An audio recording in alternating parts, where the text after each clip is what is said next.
ఎన్నికల నేపథ్యంలో జగిత్యాలలోని ఎస్కేఎన్ఆర్ గ్రౌండ్లో ఈవీఎం డిస్ట్రిబ్యూషన్ మరియు రిసెప్షన్ సెంటర్లను ఏర్పాటు చేశారు. ఈ సందర్భంగా జగిత్యాల అసెంబ్లీ సెగ్మెంట్లో 254 పోలింగ్ కేంద్రాలను ఏర్పాటు చేశామని, పోలింగ్ కేంద్రాల వద్ద 1208 మంది సిబ్బందిని ఏర్పాటు చేశామన్నారు. అదేవిధంగా పోలింగ్ కేంద్రాల్లో తాగునీటి సదుపాయం, వృద్ధులకు, దివ్యాంగులకు వీల్చైర్ సదుపాయం కల్పించారు. సమస్యాత్మక ప్రదేశాల్లో పోలీసు వారు ప్రత్యేక దృష్టి సారించారని, ప్రజాస్వామ్యంలో ఓటు హక్కు ముఖ్యమని, ఓటర్లు తమ ఓటు హక్కును వినియోగించుకోవాలని, తమకు కావాల్సిన ప్రభుత్వాన్ని ఎంచుకోవాలని అసిస్టెంట్ రిటర్నింగ్ ఆఫీసర్ కోరారు. పార్లమెంటు పరిధిలోని జగిత్యాల అసెంబ్లీ సెగ్మెంట్లో ఈరోజు డిస్ట్రిబ్యూషన్ నిర్వహించడం జరుగుతుంది.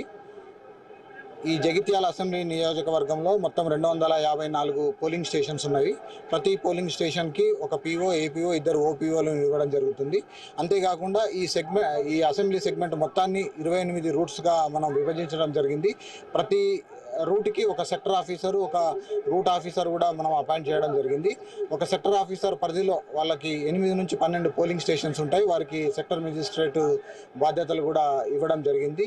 ఇవే కాకుండా జగిత్యాల అసెంబ్లీ పరిధిలో మొత్తం 15 లొకేషన్స్ని క్రిటికల్ పోలింగ్ లొకేషన్స్గా గుర్తించడం జరిగింది. అక్కడ జిల్లా ఎస్పీ గారు అదనపు బందోబస్తును కూడా ఏర్పాటు చేయడం జరిగింది. సిబ్బంది మొత్తము 1239 మైక్రో అబ్జర్వర్స్ మరియు పోలింగ్ స్టాఫ్ను కలుపుకుని